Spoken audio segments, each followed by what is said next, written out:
What I eat இன் அ டே பார்க்கலாமா? காலையில் சமையல் ரூமுக்கு போகும்போதே செம்மையான வாசனை. என்னன்னு போய் பார்த்தா இட்லி, குடல் குழம்பு, ரத்த பொரியல் எல்லாம் ரெடி ஆகிட்டு இருந்தது. 2 இட்லி போட்டு குடல் குழம்பு, ரத்த பொரியல் எல்லாத்தையும் வச்சு டைனிங் டேபிளுக்கு எடுத்துகிட்டு வந்துட்டேன்.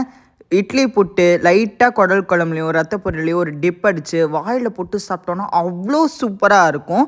மத்தியானத்துக்கு வந்து பார்த்திங்கன்னா பச்சை புளி ரசம், இதில் வெங்காயம் அதிகமாக போட்டு செய்வாங்க. அது கூட காலையில் வச்சுருந்த குடல் குழம்புலேருந்து குடல் மட்டும் எடுத்து முட்டையோடு சேர்த்து நல்லா ஃப்ரை பண்ணி எடுத்துட்டோம். இது வந்து வேறு லெவலில் இருந்தது. எனக்கு பச்சை புளி ரசம்னா அவ்வளோ பிடிக்கும்.